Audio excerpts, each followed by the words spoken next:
Hello à vous et bienvenue dans Suisse en scène, votre rendez-vous hebdomadaire avec la scène culturelle suisse, avec toutes les scènes, l'occasion de découvrir, de rencontrer, de mieux connaître quelques-unes, quelques-uns des innombrables actrices ou acteurs de cette scène culturelle suisse. Rencontre aujourd'hui avec l'auteur Haute-Seine, dont les romans sont autant d'invitations au voyage géographique et intérieur, mais aussi à se libérer des normes sociales et culturelles. Haute-Seine qui pratique également l'écriture à 6 mains avec Bruno Pellegrino et Daniel Vuattin, des romans qui s'inspirent des codes des séries de télévision, 3 auteurs et pourtant une seule écriture. Et puis nous retrouverons également dans une archive de 1963 l'immense écrivain Nicolas Bouvier qui nous parlera du voyage, ce, disait-il, catalyseur qui lui a permis d'éprouver le monde simplement par rapport à lui-même.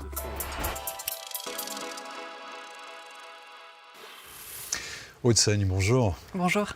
Merci de nous avoir rejoints sur ce plateau. Vous le voyez qu'on installe régulièrement dans un studio de la radio-télévision suisse. Je le disais, vous êtes écrivaine, auteur de 4 romans et puis un recueil de poésie. Vous avez reçu en 2011 le prix Nicolas Bouvier pour Chronique d'un accident nomade. Vous avez également écrit ou coécrit plusieurs livres avec Bruno Pellegrino et Daniel Vuattin. Donc l'écriture, c'est votre vie, c'est votre métier. Puis en même temps, je lisais, ça m'a surpris, parce que c'est un truc auquel j'avais jamais tellement réfléchi, que vous étiez aussi passionné vraiment pour l'écriture comme objet physique, on va dire. Oui, c'est vrai que j'ai un livre qui parle de ça, mais en fait c'est une passion qui m'a accompagnée pendant longtemps. En fait, même petite, j'aimais beaucoup tout ce qui était hiéroglyphes, tout ce qui était histoire de l'écriture vraiment, et puis le geste d'écriture qui est presque du côté de la peinture aussi des fois. Ouais. Et aussi le versant plus informatique qui est pour moi une poursuite de ça.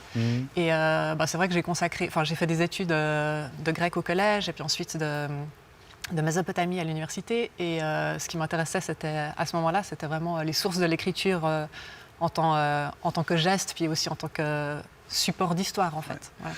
Et le choix d'écrire, vraiment de vous dédier à l'écriture, ça a été une décision qui a été prise d'un jour à l'autre, ou c'est quelque chose qui s'est développé naturellement, on va dire?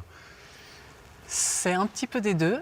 J'écrivais vraiment déjà beaucoup quand j'étais petite. J'avais plaisir à inventer des histoires. J'avais demandé, là ça me vieillit beaucoup, mais pour mes 10 ans, j'avais demandé une machine à écrire.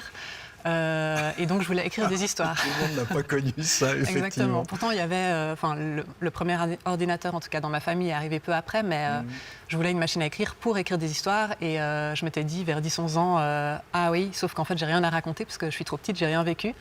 Et à partir de là, j'ai écrit des nouvelles de plus en plus longues, un journal. Je suis obligé de vous interrompre, vous aviez déjà cette conscience de vous dire, j'ai pas assez vécu, je peux pas écrire, c'est sidérant ça. Vers 11 ans, 11-12 ans, je pense. Enfin, je me rappelle m'être dit ça. Est-ce que c'est la vérité? Je sais pas, mais en tout cas, il fallait. Je me rappelle m'être retrouvée devant cette machine que j'avais voulu et me dire bon, maintenant, je fais quoi? En fait, qu'est-ce que je raconte? Comme contenu. Ouais. Et effectivement, il faut avoir des choses à dire, en fait. Ça, et puis, c'est pour ça que les histoires se sont petit à petit allongées. En accumulant de la matière, mais après la décision de devenir écrivaine, j'ai l'impression que je ne l'ai jamais prise, dans le sens où c'était un rêve, je me disais que ce rêve n'était pas possible. J'ai fait un premier livre qui, par un chemin assez miraculeux, a un peu marché. Ouais. Et en fait, j'ai l'impression que je suis devenue écrivaine un peu parce qu'on m'a dit que je l'étais, mais c'est pas comme si j'avais décidé. Je l'ai rêvé, mais pas décidé. Voilà. En même temps, c'était déjà en vous, j'imagine. Je vous propose bien précisément qu'on s'attarde un peu sur les différents livres que vous avez écrits, et plus particulièrement sur le dernier, L'Amérique entre nous, avec ce sujet de Cecilia Mendoza. Elle a le regard perçant, Haute-Seine, un regard qu'elle distille dans ses romans. Un premier récit de voyage récompensé par le prix Nicolas Bouvier, puis un voyage aux sources de l'écriture et jusqu'aux confins de la communication. À chaque fois, une histoire mêlée à une réflexion très personnelle.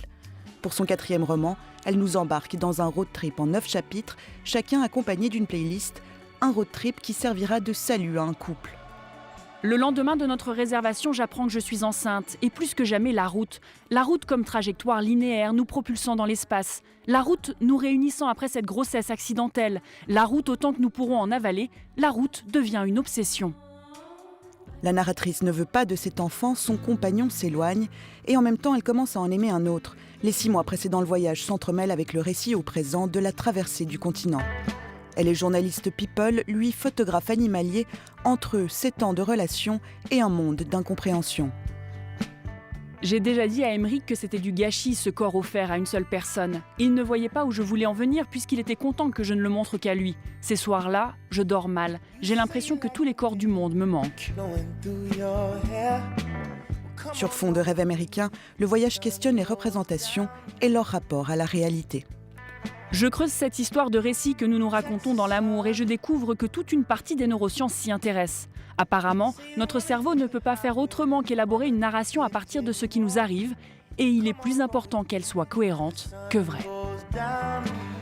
Haute-Seigne, les voyages sont donc omniprésents dans vos romans, mais si je vous dis, en tout cas c'est la lecture subjective que j'ai, que vos livres sont aussi souvent pour moi des exemples pour échapper aux normes, qu'elles soient culturelles, qu'elles soient sociales, qu'elles soient pour le dire de bouquins, du patriarcat, de l'amour ou de la globalisation. Enfin bref, il y a toujours ce côté presque de vouloir échapper aux normes sociales. C'est très, ça me flatte, ça me fait plaisir, d'autant plus que je me pose souvent la question de quel est le point commun entre mes livres.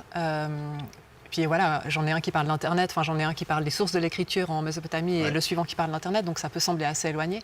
Mais en fait, pour moi, la norme peut-être, j'ai un tout petit côté, mon éditrice m'avait dit une fois, j'étais très bonne élève comme ça, mais elle m'a dit, il y a un petit côté insolent dans ton écriture qui fait plaisir. Ouais. Et c'est vrai qu'on me disait souvent ça à l'école, en fait, que j'étais bonne élève, je réussissais bien, mais que je posais un petit peu trop de questions et j'étais un petit peu insolente et que la curiosité, c'était un vilain défaut. Et je crois que j'ai trouvé à travers l'écriture comment faire exploser, ce serait un peu prétentieux, mais en tout cas, comment me dire que moi, ces normes, elles ne me vont pas toujours et que en fait, pour moi, l'écrivain et l'écrivaine sont là pour poser un regard sur le monde, proposer une vision et donc dire voilà ma vision à moi qui est forcément subjective, c'est pas celle-là en fait, c'est pas forcément celle de la norme. Mais c'est de l'ordre du regard simplement, c'est de l'ordre de la critique, c'est de l'ordre d'une mini-rébellion. Comment vous l'interpréteriez? C'est difficile comme question. Un peu de tout ça, je pense. Enfin, de la rébellion, c'est peut-être celui qui correspond le moins, ou alors c'est une rébellion douce. Oui, c'est ça. Aussi dans votre style, d'ailleurs. Exactement, parce que je ne me considère pas comme une militante, par exemple. J'admire beaucoup les gens qui le font, mais c'est moins dans mon caractère, disons. Mais je pense qu'on a quand même un tout petit rôle du fait qu'on a des lecteurs et lectrices de proposer d'autres modèles. De société, justement, proposer un regard. Mais c'est vrai que vous parlez de votre côté bon élève, je ne savais pas ça, mais je trouve qu'il y a un côté un peu, alors le terme est peut-être un petit peu fort, mais un petit peu subversif dans vos livres, parce qu'il y a une écriture qui est très douce, comme ça, qui est très maîtrisée, puis en même temps, le fond du propos, lui, il va nettement plus loin que l'écriture ne pourrait le laisser apparaître. Oui, je pense que les deux me correspondent assez, en fait, le côté doux et subversif, on va dire. Il y a une sorte de quelque chose qui gronde, en fait, et qui trouve à travers l'écriture un canal, je pense. Et c'est pour ça que c'est quelque chose qui m'a toujours accompagnée, indépendamment du fait de publier des livres. Je pense que j'ai appris à écrire tôt et j'ai toujours grandi avec ça. Et ça a toujours été pour moi un moyen de poser des choses et de mettre à l'abri aussi des choses que j'ai vécues alors dans l'écriture pour moi, qui est une forme d'écriture presque thérapeutique comme ça, de trouver un contenant, en fait, pour mes histoires et presque... Je pense que je suis peut-être légèrement en train de changer de modèle, mais je pense que jusqu'à récemment, tout ce que je vivais d'important avait besoin d'être posé dans l'écriture. Mais c'est vrai que j'ai ce rapport-là, que ma colère contre les choses peut trouver sa place de cette manière-là. Ouais. Le regard que vous avez sur la société, ce serait lequel aujourd'hui pour quelqu'un de votre génération, né en 1985? C'est un regard critique, c'est un regard désabusé, parce que le monde, on a l'impression, moi qui suis une génération plus vieille que la vôtre, on a l'impression de vous laisser un monde qui n'est pas très sympa, pour être franc. J'ai aussi cette impression. Néanmoins, il y a quelque chose d'intéressant et de presque jubilatoire dans se dire qu'on est dans une période de crise et qu'on peut... les crises, c'est quelque chose qui s'écroule pour laisser du vide à quelque chose de nouveau. Et en fait, c'est extrêmement difficile. Enfin, je suis aussi... j'ai aussi beaucoup d'anxiété par rapport à tout ça, mais voilà, j'essaye de voir aussi le positif qu'il y a là-dedans et qu'en fait, il y a des choses à réinventer. Moi, j'aime bien réinventer, donc j'aime bien penser les choses. Et après, est-ce que ça va suffire? Comment on passe des idées à la mise en action? Tout ça, c'est des questions intéressantes. Oui, parce que ce que je n'ai pas dit dans vos bouquins, c'est qu'il y a un regard critique, mais en même temps, c'est chaque fois, c'est un regard porteur d'espoir dans vos livres. Il me semble. Oui, mais vraiment, oui. C'est le cas, oui. Oui, c'est qu'en fait, critiquer c'est bien, en fait, pour déconstruire les choses. Et puis après, il y a une autre étape qui est qu'est-ce qu'on fait avec ces petites bribes là qu'on a déconstruites, ces petits Legos. Voilà, j'aime bien aussi les Legos. J'aime bien reconstruire, pas forcément suivre le mode d'emploi, mais... On avait bien compris. Voilà, je crois que c'est assez clair. Haute-Seigne, donc pour qui les voyages sont toujours au centre des bouquins. Je vous propose d'ailleurs de retrouver un écrivain voyageur par excellence, une référence, c'est Nicolas Bouvier qui expliquait en 1963 au micro de Maurice Huilin l'importance des voyages pour lui et Thierry Vernet, le peintre et graveur qui l'avait accompagné dans son premier voyage, qui avait ensuite permis ce livre qui est devenu culte, L'usage du monde. Alors, je crois que pour Vernet et pour moi, le voyage était plutôt une façon de vivre, un mode de vie plus intense et plus lyrique que la vie sédentaire, mais qui n'est pas la négation, qui n'est pas le contraire de la vie sédentaire. Pour nous, le voyage était un catalyseur, si vous voulez. On se déracine, on coupe ses attaches, on devient plus vulnérable, on devient plus mobile, on est obligé de s'engager chaque jour, on est beaucoup plus réceptif et on est mieux à même de faire le point aussi, c'est-à-dire d'éprouver les choses par rapport à soi et non pas par rapport au milieu qui vous abrite ou au cadre qui vous détermine. Vous dites le mot vulnérable. Qu'est-ce que ça apporte d'être vulnérable? Comment Beaucoup. l'entendez-vous? Beaucoup. Beaucoup dans ce sens que on ne peut pas comprendre les gens si on ne partage pas entièrement leur vie, côté positif et côté négatif.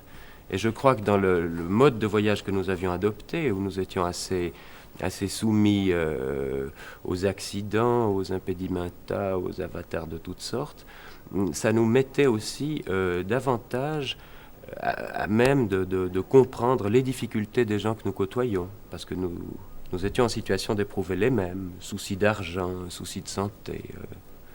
Si je vous comprends bien, votre voyage est plus une approche humaine qu'une approche géographique. Beaucoup plus, mais cependant, quand on voyage très lentement, on constate que les deux éléments se marient et finissent par se fondre. Vous voulez dire que l'homme est inscrit dans une réalité géographique? Enfin, Oui. il en est. Oui, et on met un certain temps à comprendre la relation de cause à effet qui existe entre ces deux aspects, si vous voulez, du voyage. Haute-Seigne, on entend dans cette archive Nicolas Bouvier expliquer que pour lui, le voyage lui permet de mieux éprouver le monde par rapport à lui-même, précisément, pas par rapport aux normes familiales ou culturelles dans lesquelles il a grandi. Vous avez beaucoup voyagé, hein, vraiment, vous avez beaucoup voyagé, pas seulement pour écrire, ça vous a servi ensuite. Qu'est-ce que vous avez, je ne sais pas, cherché et trouvé dans les voyages, peut-être? Alors en revisionnant cette archive de Nicolas Bouvier qui m'a énormément inspirée quand j'avais 18-20 ans et puis qui m'a permis aussi de partir en voyage et de découvrir toutes sortes de lectures, ça m'a frappé comme les questions déjà qu'on lui posait étaient il y a quand même 50 ans assez semblables à celles qu'on m'a posées après la sortie de mon premier livre. Ouais. Et les réponses aussi en fait. Justement que je me sens en fait, je crois, en voyage beaucoup plus disponible, beaucoup plus... Il y a des actions de base comme où est-ce que je vais dormir, où est-ce que je vais manger, qu'est-ce que je vais faire aujourd'hui, qui prennent plus de place. Il faut y consacrer plus de temps et ça me fait vraiment beaucoup de bien en fait.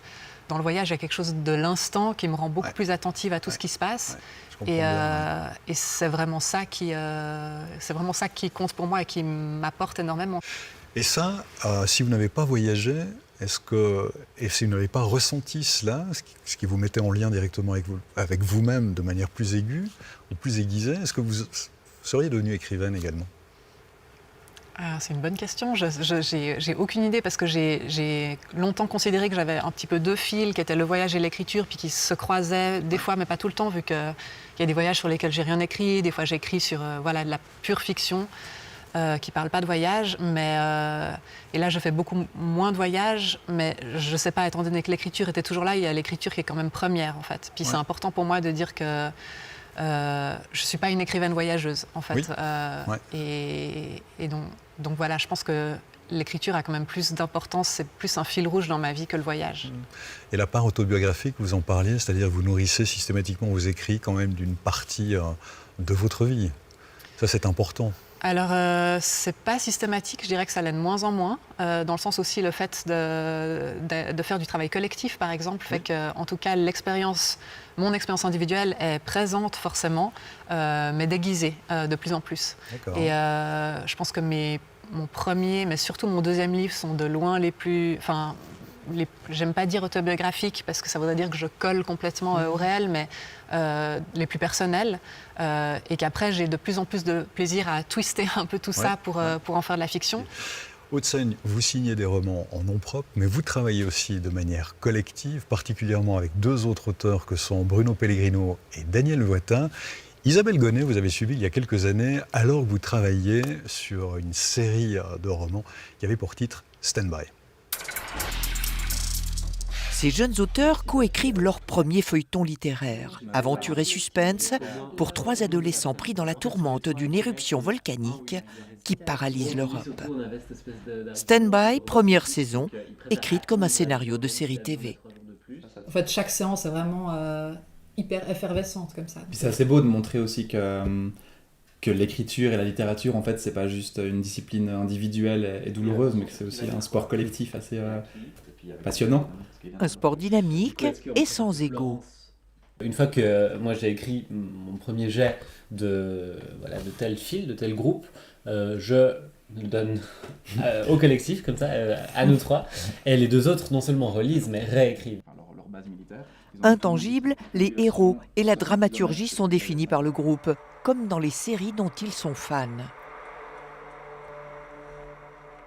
On savait qu'on allait devoir être un peu plus visuel ou télévisuel, et du coup il y avait beaucoup de codes empruntés au cinéma, c'est-à-dire qu'en écrivant nous Stand By, on savait qu'on pouvait penser en plan, en champ contre champ. Une génération de l'image qui en emprunte les recettes mais conserve jalousement ses avantages. Nous, notre avantage, c'est qu'en 2 pages, on peut faire exploser un volcan. Parce que le cinéma on aurait besoin beaucoup d'argent et de temps pour faire ça. Stand By, une première saison qui n'a pas livré tous ses secrets, haletant suspense en attendant la suite. Haute-Seigne, on vous voit dans ce sujet, donc collaborer, travailler avec Bruno Pellegrino et Daniel Loitin. Vous écrivez à 3, mais vous réussissez, notamment dans Mon Terre défunt que vous avez à côté de vous, qui est votre dernier ouvrage écrit à 3, à n'écrire que d'une seule voix. C'est quand même un exploit, je trouve. Comment ça marche? Comment vous faites ça? Alors déjà, il faut dire que avant d'écrire celui-là, on a effectivement écrit Stand By qu'on voit dans le sujet et qu'on a appris à travailler les 3, qu'on est aussi amis depuis longtemps, qu'on apprécie énormément nos écritures respectives, donc il y a une admiration et une confiance qui sont là et que ça ne marcherait pas forcément avec d'autres personnes. On arrive à ce style commun en définissant tout à l'avance, en scénarisant, en faisant la conception du pitch de manière de plus en plus précise. Et toute cette phase de brainstorming et de conception, on l'a fait à 3. On se répartit ensuite l'écriture. Donc chacun a des moments du texte à écrire, en fait. Et ensuite, on tourne. Donc on a un triangle. Puis en fait, moi, je passe mon texte à Bruno, qui ensuite le passe à Daniel. Et quand je le récupère, il est forcément différent. Et en fait, on fait tourner comme ça plusieurs fois jusqu'à avoir un style homogène. Et c'est pas seulement de la réécriture fine, c'est vraiment un droit de réappropriation de l'ensemble du texte. Donc des fois, s'il y a une scène qui va pas du tout, puis peut-être qu'un dialogue, ce serait mieux à la place, on peut tout transformer sans avoir à demander à l'autre. Et c'est là que la confiance est extrêmement importante. Puis on fait ça jusqu'au point de plus savoir qui a écrit quoi. Qu'est-ce que vous y gagnez, justement, vous, en tant qu'écrivaine, quand vous écrivez vos livres toute seule, quoi? En fait, c'est comme si je dirais qu'il y a 2 choses. Il y a déjà, dans l'écriture individuelle, on est très souvent seul au quotidien, donc c'est pas forcément facile d'être chez soi, à son bureau, ou dans un café, en train de travailler sur ses propres projets pendant des années. Et puis, ça fait plaisir de partager avec d'autres gens. Et puis, l'autre chose, c'est que j'apprends vraiment des choses sur mon écriture. Parce qu'en fait, si j'ai écrit quelque chose qui reste après plusieurs passages, après le passage de Daniel, de Bruno et de mon éditrice, c'est que c'était probablement une bonne idée ou une bonne phrase, quelque chose qui sonnait bien. Et si ça reste pas, c'est que j'apprends en fait que ce genre de tic, je dois le perdre. En préparant cette émission, je vous ai demandé si vous aurez la gentillesse de nous lire un passage de l'un de vos livres. Ce serait volontiers. On va retrouver cette fois-ci votre écriture à vous, dont on a déjà parlé quelques fois dans cette émission. Et ce sera tiré d'une toile large comme le monde, qui était votre 3e ouvrage. Exactement. Et c'est le premier chapitre qui parle donc de... Enfin, c'est le premier chapitre du livre qui parle de gens qui vont vouloir éteindre Internet. Et là, on a la description des câbles d'Internet qui sont au fond de l'océan. Il est allongé au fond de l'océan. Il est immobile, longiligne et tubulaire, gris ou peut-être noir. Dans l'obscurité, on ne sait pas très bien. Il ressemble à ce qui se trouve dans nos salons, derrière nos plaintes, entre le mur et la lampe, entre la prise du courant et celle de l'ordinateur, un vulgaire câble. Appelons-le Flynn. Au fond de l'océan, on dirait qu'il neige, comme lorsque l'écran se brouillait sur les anciens téléviseurs cathodiques. C'est poétique et organique. Des cadavres de poissons émiettés, des détritus du monde entier pulvérisés qui tombent depuis la surface. Dans le noir absolu des fonds océaniques, ce sont des flocons gracieux qui mettent 6 mois à atteindre le câble, mais ne le recouvrent pas, ne créent pas de duvet. L'analogie avec la neige s'arrête là. Tout a commencé avec un bathyscaphe. Ce sous-marin spécialisé dans les grandes profondeurs devait traverser l'Atlantique, trouver un trajet idéal pour Flynn, pour que son long corps, 7000 km tout de même, puisse s'étendre des plages bretonnes aux côtes américaines, pour que ne survienne devant lui aucun obstacle, aucun canyon abyssal ou volcan sous-marin. La dorsale océanique, sorte de colonne vertébrale traversant l'Atlantique du nord au sud et marquant la liaison des 2 plaques continentales, devait, elle, être franchie. C'était une nécessité logique. Flynn se ferait discret, si profond, si fin, si calme, mais unirait ce qui était disjoint, 2 continents séparés par un océan.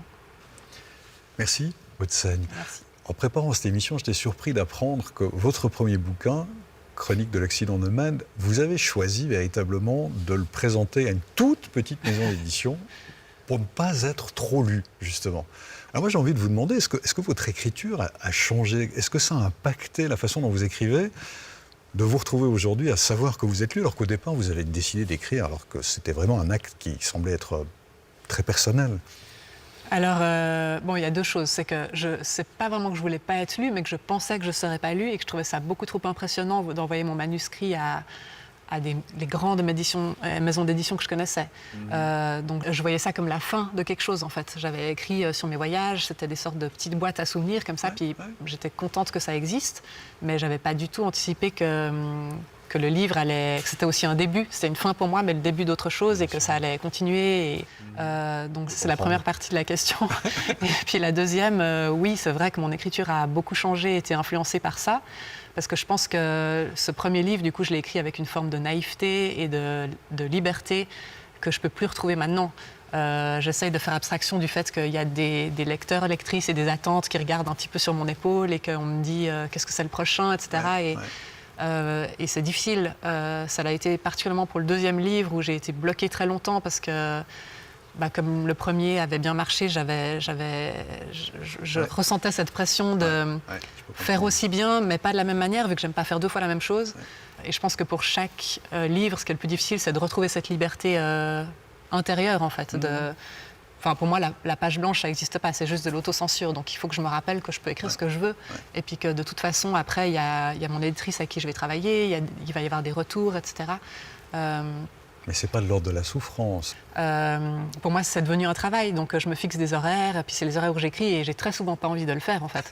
J'ai envie que ce livre existe, c'est ça. J'ai envie que cette histoire existe une fois que j'y ai pensé. Et puis, en fait, la réalisation, c'est le plus pénible. Surtout le premier jet. Moi, j'aime pas faire le premier jet. J'aime énormément retravailler le texte pour le rendre de plus en plus sonore, poétique, doux, efficace. Mais le premier jet, c'est assez douloureux quand même. C'est pas ce que je préfère. Continuez d'écrire des premiers jets, continuez de travailler, même peut-être un peu dans la douleur. Haute-Seigne, merci infiniment de ces propos. On arrive au terme de l'émission. Je vais vous demander, comme je le fais habituellement, est-ce que vous avez un coup de cœur culturel à partager avec nous? Oui, alors il est un petit peu ancien, dans le sens où c'est un livre de Jean Hengling qui s'appelle Dans la forêt, qui est sorti aux États-Unis il y a 25 ans, mais il a été traduit en français qu'il y a quelques années. D'accord. Et puis, donc, c'est l'histoire... Enfin, c'est une histoire qui m'inspire beaucoup en ce moment pour la suite de ce que je vais écrire et de ma vie, on va dire. Ouais. C'est l'histoire de 2 sœurs qui sont dans une maison au départ avec leurs parents, et puis il y a une sorte de fin du monde, mais on ne comprend pas, comme elles vivent à 1 heure d'une grande ville aux États-Unis, dans la forêt justement. On ne sait pas vraiment ce qui se passe et c'est pas axé là-dessus. Donc on sait que petit à petit, il n'y a plus d'électricité, plus d'essence, qu'il faut rester à la maison, que les magasins sont fermés, puis qu'elles vont, en fait, elles sont adolescentes, donc elles rêvent d'aller faire des études en ville, d'avoir des amoureux, etc. Puis que petit à petit, toutes ces choses, elles comprennent que ça ne va jamais arriver, en fait. Ouais. Et puis qu'il va y avoir une sorte d'ensauvagement, enfin de retour à l'état sauvage progressif où... au lieu d'apprendre les grands auteurs américains, elles vont apprendre le nom des arbres et retourner en fait à la nature tout en vivant dans leur maison. Je ne connais pas, mais alors vous avez réveillé mon intérêt. Oui, je recommande vraiment, vraiment beaucoup. Merci infiniment. Autre tradition, je vais vous demander la gentillesse de laisser, si vous le souhaitez, un petit quelque chose dans le livre d'émission. Une page blanche, c'est possible aussi, il n'y a aucune contrainte. Je serai un peu déçu, mais... Ok, très bien. Je plaisante. Et puis de mon côté, je ne peux que vous encourager à double coup de cœur, évidemment à lire Hauts-de-Seigne. On a parlé de L'Amérique contre nous, c'est son dernier ouvrage. En nom propre, on a parlé de Terre des Fins, c'est son dernier ouvrage collectif avec Bruno Pellegrino et Daniel Vuattin. Il y a un livre moi, que j'ai beaucoup aimé, c'est Les Neiges de Damas. Voilà, enfin, vous avez le choix, n'hésitez pas. Et puis sinon, on a entendu une archive de Nicolas Bouvier. Je ne peux que vous encourager, ce n'est pas le cas, à lire L'usage du monde, écrit par ce merveilleux écrivain voyageur. C'est un livre qui est devenu culte parce qu'il raconte un voyage très long qu'il avait entrepris dans les années 50 entre l'Europe et puis l'Irak. Et puis c'est surtout un bouquin qui parle du rapport de soi au monde et de la manière dont le monde s'imprime en soi. C'est un livre initiatique, magnifique, culte. Nicolas Bouvier, L'usage du monde. Voilà, vous avez terminé, semble-t-il. Oui. Oh. Merci. À l'instant. Bon élève. Vous le disiez, je vous crois maintenant. J'essaie de me défaire de ce truc de bon élève. Bientôt, ce ne sera plus là du tout. Je vous taquine. Je vais vous reprendre ceci. Merci. Hauts-de-Seigne, merci infiniment d'avoir participé à cette émission. Merci à vous. Belle suite à vous. Je me réjouis de lire votre prochain ouvrage. Et puis quant à nous, on se retrouve la semaine prochaine, si vous le souhaitez. Aucune contrainte. Continuez de bouquiner Hauts-de-Seigne ou d'autres auteurs, d'aller visiter les expos, d'écouter de la musique, de regarder des films ou des séries TV, bref, de nourrir votre esprit, de prendre soin de vous et des autres. À tout bientôt. Ciao.